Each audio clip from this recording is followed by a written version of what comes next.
Bonjour à toutes et à tous. Ici Donald Trump, en direct de Doha, au Qatar. C'est un honneur d'être ici pour cette visite cruciale. Assalamu alaikum wa rahmatullahi wa barakatuh. Que la paix, la miséricorde et les bénédictions d'Allah soient sur vous. Je vous invite à vous abonner à cette chaîne, à liker cette vidéo et à la partager largement afin que le plus grand nombre puisse suivre ces événements importants.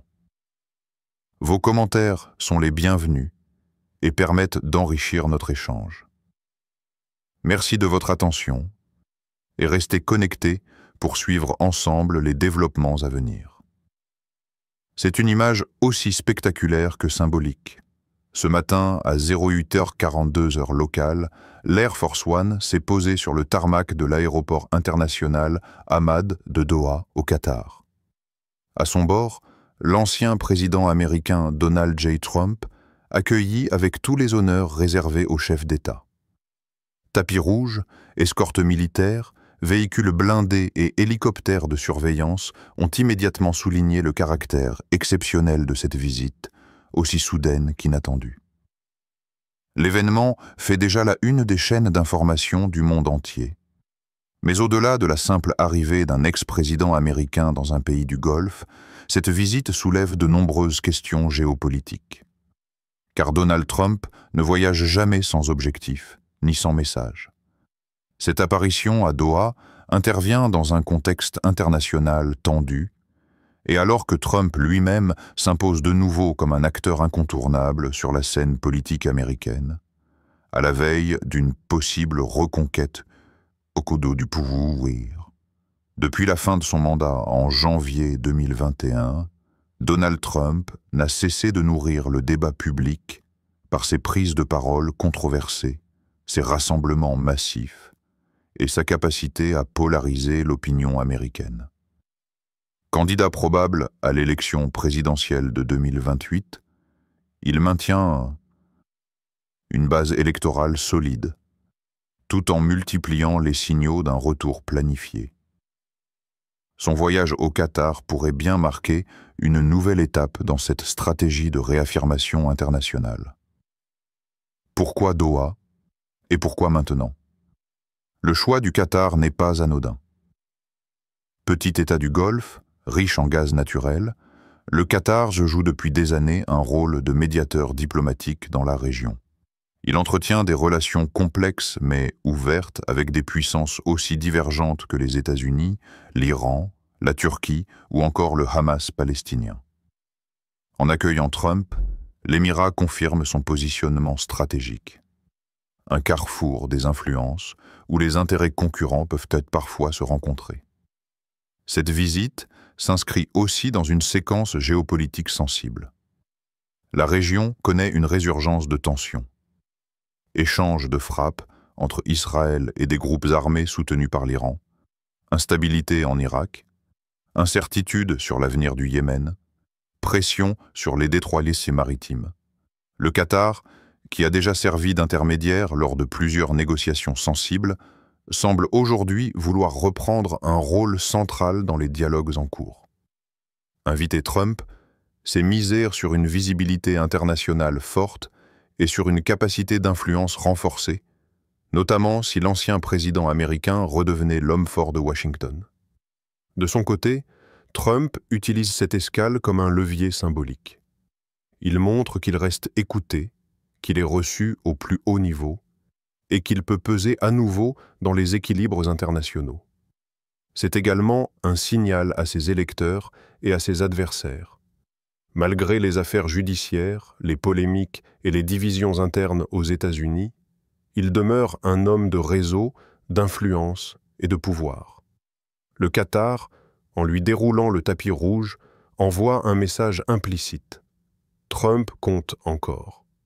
Enfin, cette arrivée intervient alors que la diplomatie américaine officielle, sous l'administration en place, maintient une posture prudente au Moyen-Orient.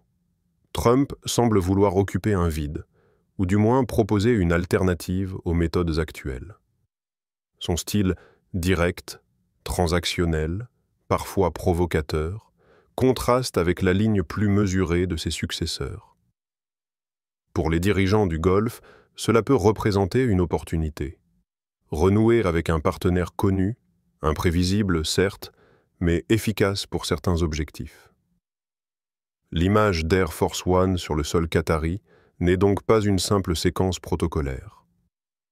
Elle ouvre un nouveau chapitre dans la recomposition en cours des alliances, des stratégies et des ambitions au Moyen-Orient. Elle annonce également que Donald Trump, loin d'être un ancien président retiré, entend jouer un rôle central dans les mois et années à venir, non seulement en Amérique, mais aussi sur la scène mondiale. Les enjeux politiques de la visite. L'arrivée de Donald Trump à Doha ne relève pas du simple symbole. Elle s'inscrit dans une manœuvre politique aux multiples ramifications. Officiellement, aucun agenda précis n'a été communiqué par l'équipe de l'ancien président. Mais plusieurs. Sources diplomatiques s'accordent à dire que des discussions de haut niveau sont prévues avec l'émir du Qatar, Cheikh Tamim Ben Hamad Al Thani. Dès lors, se pose la question centrale. Pourquoi cette rencontre et quels en sont les véritables enjeux? Le premier axe probable est économique. Le Qatar est l'un des plus grands producteurs mondiaux de gaz naturel liquéfié, GNL. Une ressource devenue encore plus stratégique depuis les bouleversements énergétiques provoqués par la guerre en Ukraine et la transition verte en Occident.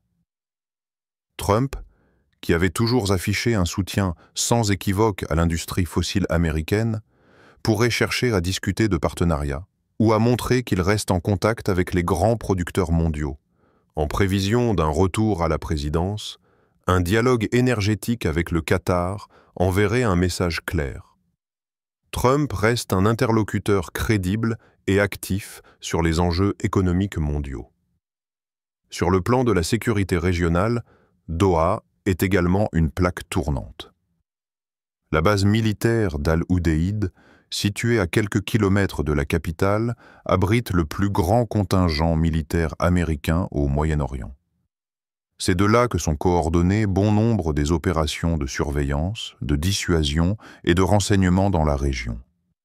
Trump, en se rendant au Qatar, pourrait vouloir réaffirmer son engagement en faveur d'un Moyen-Orient sécurisé par la force, une doctrine qu'il avait défendue durant son mandat. Une telle posture contraste avec celle plus diplomatique de l'administration Biden, accusée par certains partenaires du Golfe de faire preuve de faiblesse face à l'Iran. La question iranienne est d'ailleurs au cœur des préoccupations régionales. Le Qatar, qui entretient une relation relativement stable avec Téhéran, se positionne souvent comme un médiateur potentiel entre l'Iran et ses rivaux sunnites. Trump, qui avait unilatéralement retiré les États-Unis de l'accord sur le nucléaire iranien en 2018, a toujours adopté une ligne dure envers le régime des mollahs. Il n'est donc pas exclu qu'une partie des discussions à Doha porte sur la manière de contenir ou de contrer l'influence iranienne dans la région, que ce soit par des pressions économiques, des alliances militaires renforcées ou un soutien plus affirmé aux adversaires de Téhéran. Trump pourrait proposer au Qatar une vision alternative à la stratégie actuelle de Washington. La question palestinienne pourrait aussi figurer à l'ordre du jour. Le Qatar est l'un des rares États de la région à maintenir des liens officiels avec le Hamas, tout en entretenant de solides relations avec les États-Unis. Dans le contexte des violences récentes entre Israël et Gaza, Trump pourrait chercher à tester de nouveaux leviers d'influence pour contenir l'instabilité. Lors de son mandat, il avait déjà tenté d'imposer une « paix par la force » via les accords d'Abraham. Une rencontre à Doha pourrait être l'occasion de sonder les possibilités de nouvelles négociations ou de canaux de communication indirects. À l'échelle régionale, cette visite suscite également des réactions contrastées.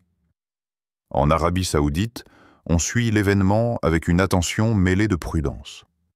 Riyad avait entretenu d'excellentes relations avec Trump, notamment à travers le pacte stratégique contre l'Iran, les accords d'armement records et le soutien implicite face à l'affaire Khashoggi.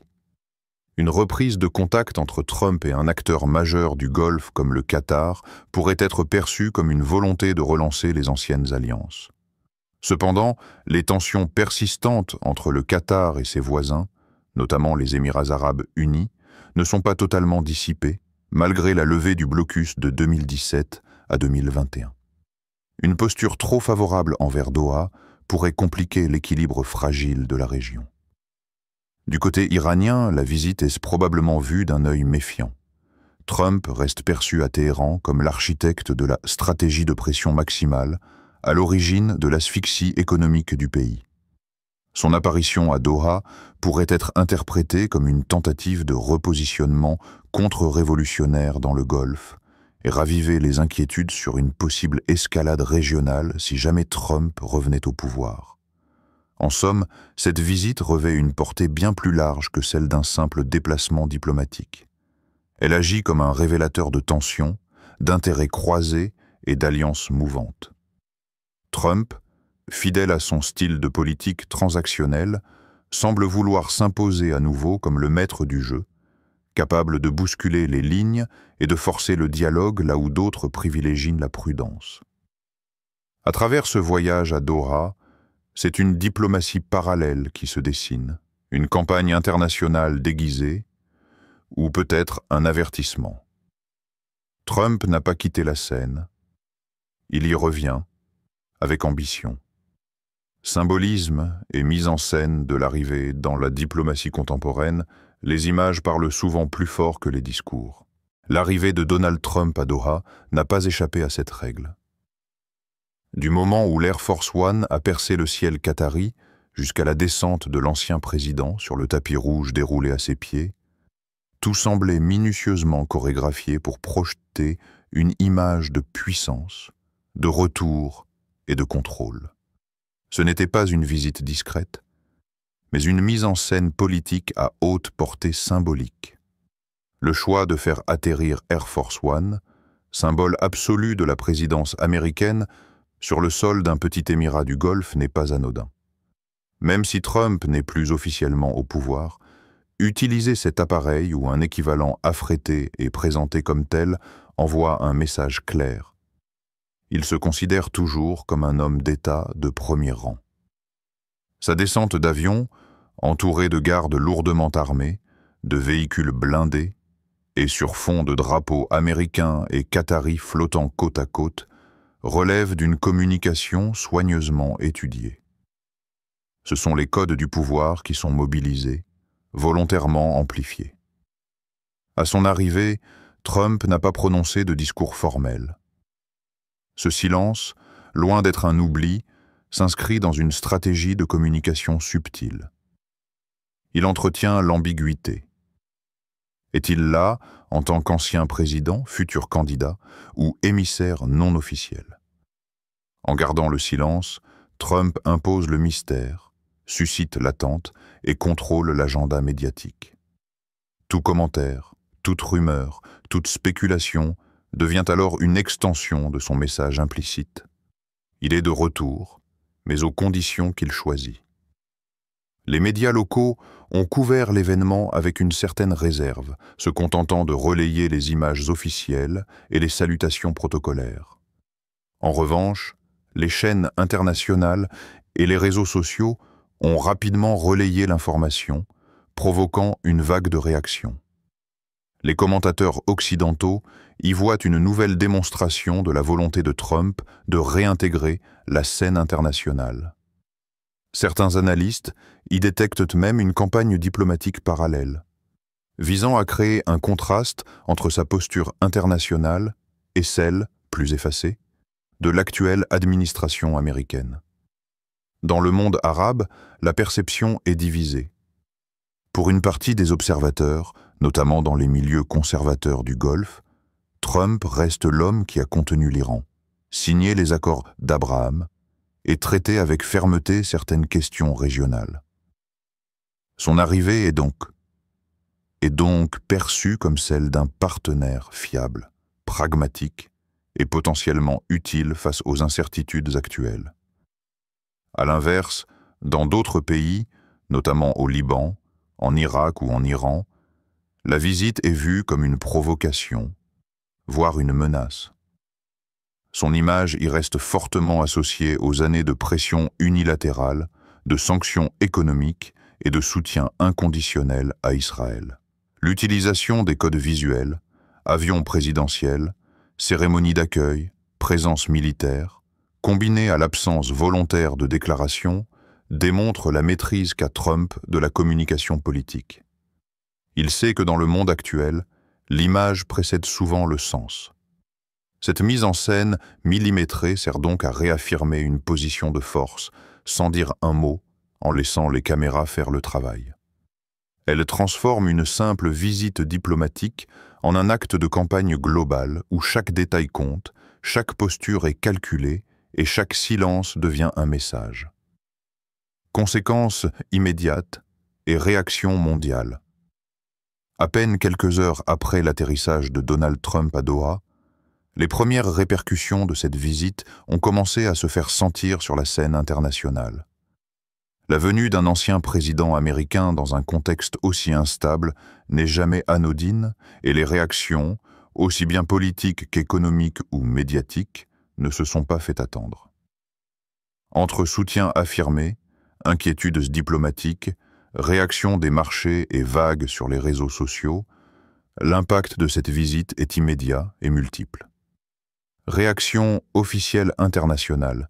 Du côté des alliés traditionnels de Trump, certaines capitales du Golfe ont rapidement publié des communiqués prudents mais positifs. L'Arabie saoudite, par exemple, a salué dans un bref message la volonté de dialogue entre partenaires stratégiques, sans toutefois a mentionné explicitement l'ancien président. Les Émirats arabes unis, eux, ont souligné l'importance de la stabilité régionale et de la coopération avec toutes les parties influentes. Ces formules diplomatiques traduisent un intérêt réel mais mesuré. Beaucoup veulent garder des portes ouvertes, sans se heurter à l'administration Biden.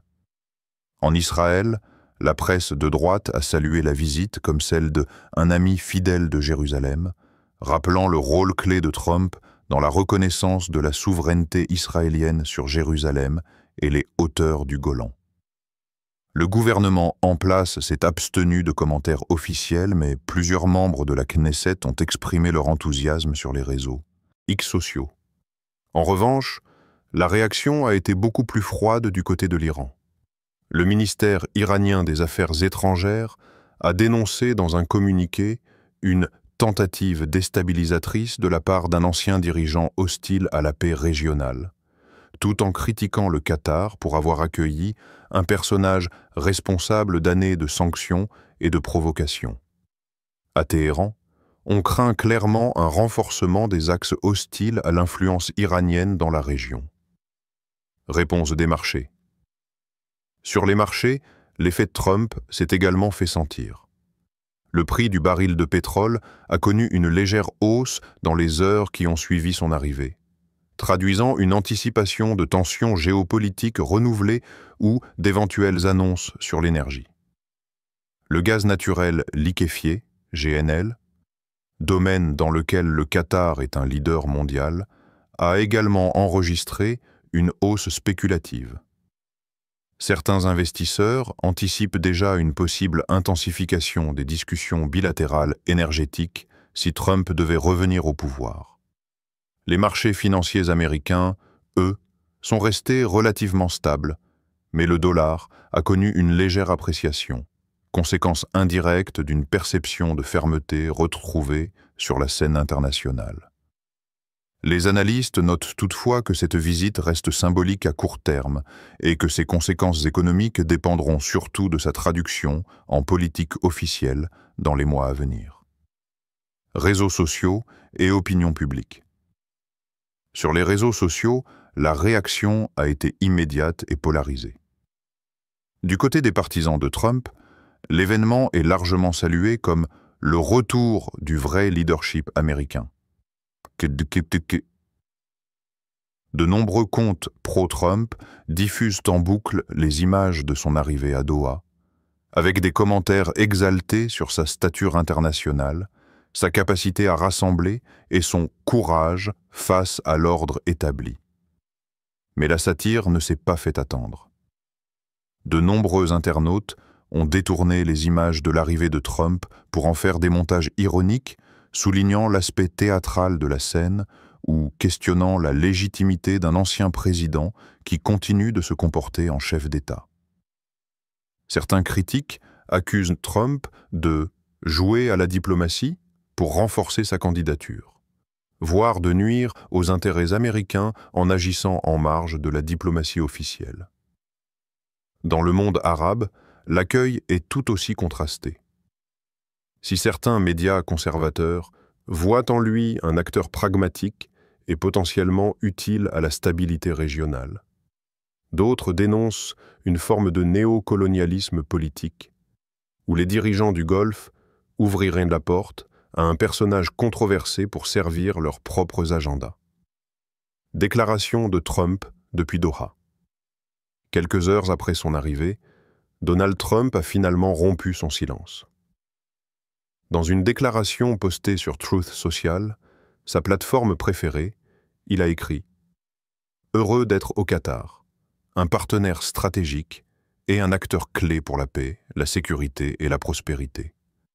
Beaucoup de choses importantes à venir. L'Amérique sera bientôt de retour. » Une phrase courte, mais lourde de sens. Trump se présente déjà comme le leader à venir, l'homme du retour, et laisse entendre que cette visite n'est qu'un prélude à une offensive diplomatique plus large.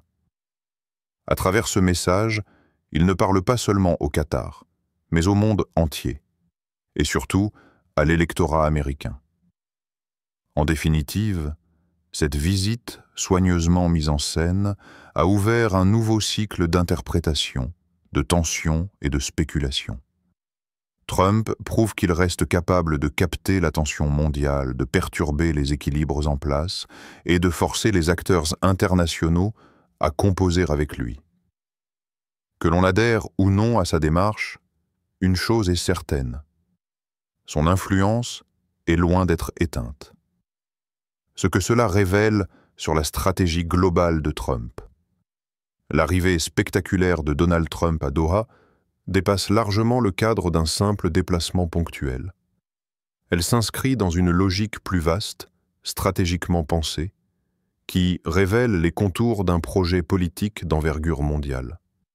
En observant les détails de cette visite, ses répercussions immédiates, mais aussi les silences et les symboles, une question centrale émerge. Trump prépare-t-il son retour comme leader incontesté d'un nouvel ordre international? Tout semble indiquer que cette démonstration de force à Doha n'est pas un acte isolé, mais une brique soigneusement posée dans la reconstruction de sa stature présidentielle et géopolitique. Le retour de l'homme fort sur la scène mondiale. Dès les premières secondes de sa visite, Trump a réaffirmé un style diplomatique qui lui est propre, direct, visuel, sans filtre. À l'image des grandes figures autoritaires ou charismatiques, il cherche à réimposer une présence physique et médiatique forte, reposant sur des gestes hautement symboliques plutôt que sur des protocoles subtils. En se présentant au Qatar, point névralgique du Golfe et de la diplomatie américaine, il revendique son statut d'homme incontournable, capable de nouer des alliances, même en dehors des circuits institutionnels officiels. Cette stratégie n'est pas nouvelle. Elle s'inscrit dans la continuité de ses grandes séquences diplomatiques passées, comme ses sommets spectaculaires avec Kim Jong-un, sa visite en grande pompe en Arabie Saoudite en 2017, ou encore sa reconnaissance unilatérale de Jérusalem comme capitale d'Israël. À chaque fois, Trump a contourné les conventions diplomatiques pour proposer une image puissante, celle d'un homme qui décide seul, qui impose sa logique et redistribue les cartes selon sa vision personnelle. Une diversion habile face aux pressions intérieures. La temporalité de cette visite ne doit rien au hasard. Alors que Trump est confronté à des enquêtes judiciaires, des procès civils et une opposition politique croissante aux États-Unis, son déplacement à Doha agit comme une diversion stratégique. Il déplace le regard de l'opinion publique, des médias, et même de certains adversaires politiques vers l'international. C'est un changement de focale. Au lieu d'être perçu comme un ancien président assiégé par des procédures juridiques, il redevient, aux yeux de ses partisans, un leader mondial respecté, accueilli par des chefs d'État et traité avec tous les honneurs. Ce type de stratégie repose sur une mécanique bien connue: créer l'actualité pour reprendre le contrôle du récit. En choisissant un théâtre international prestigieux, Trump recompose son image et transforme une période défensive sur le plan national en une offensive géopolitique maîtrisée. La mise en scène n'est pas que médiatique, elle est également psychologique. Elle rétablit un rapport de force favorable dans l'imaginaire collectif de sa base électorale. Réactivation d'alliances et signaux codés. Cette visite à Doha peut aussi être lue comme un message clair adressé à d'anciens partenaires. Elle s'inscrit dans une stratégie de réactivation d'un réseau d'alliances forgées durant son mandat. Les monarchies du Golfe, Israël, certaines factions en Libye et au Soudan, voire des leaders populistes en Europe de l'Est. En renouant avec ses interlocuteurs, Trump trace les contours d'une diplomatie parallèle, non alignée sur l'agenda actuel de Washington, mais porteuse d'un projet politique alternatif. Il est également possible d'y voir une provocation stratégique à l'égard de l'administration Biden. En apparaissant là où la diplomatie américaine est en pleine négociation ou confrontation, notamment sur les dossiers iraniens, palestiniens ou énergétiques, Trump se positionne comme une force de proposition et de rupture. Il envoie un signal aux partenaires du Golfe. Il existe une autre voie, plus directe, plus agressive, mais aussi plus prévisible selon lui. Comparaison avec ses précédents voyages, un fil rouge, assumé. Il est utile de comparer cette visite avec les voyages diplomatiques qui ont jalonné la présidence Trump. Lors de sa première tournée en 2017, il avait choisi Riyad comme première capitale étrangère, brisant la tradition d'un premier déplacement au Canada ou en Europe. À Jérusalem, il avait bousculé la diplomatie multilatérale. À Singapour et à Hanoï, il avait fait poser les caméras face à Kim Jong-un. Le point commun de toutes ces étapes, la volonté de transformer la diplomatie en un acte de communication spectaculaire où le choc des images prime sur les déclarations techniques. Le déplacement à Doha s'inscrit dans cette logique. Il ne vise pas nécessairement une avancée concrète immédiate, mais cherche à frapper fort, à se faire remarquer, à placer Trump au centre du jeu international. C'est une diplomatie du coup d'éclat, fondée sur la visibilité maximale et destinée à envoyer un message clair. Il n'a jamais quitté la scène, il était simplement en pause. La visite de Donald Trump à Doha ne peut être réduite à une manœuvre électorale ou à un simple épisode de communication. Elle révèle une stratégie globale, pensée en plusieurs dimensions, reconquête de l'image présidentielle, projection d'autorité à l'international, court-circuitage de la diplomatie officielle et reconstitution d'un réseau d'alliances parallèles. Trump s'affirme à nouveau comme un acteur mondial, aux méthodes clivantes mais redoutablement efficaces. En somme, ce voyage n'est pas une conclusion, c'est une déclaration d'intention. Et le monde, une fois de plus, regarde. L'arrivée de Donald Trump à Doha marque une étape majeure, mais surtout le début d'un nouveau chapitre aux multiples implications. Si cette visite a déjà fait vibrer la scène internationale, elle ouvre surtout une série d'interrogations sur ce qui pourrait suivre et sur la manière dont l'ancien président entend poursuivre sa stratégie globale. La première question qui se pose est celle des prochaines étapes. Doha pourrait n'être que le point de départ d'une tournée diplomatique plus large, avec potentiellement d'autres visites surprises dans des capitales stratégiques du Moyen-Orient ou au-delà. Un discours important pourrait être prononcé dans les semaines à venir, ou même la signature d'accords bilatéraux symboliques pour renforcer l'image de Trump en homme d'État capable de peser sur les dossiers internationaux.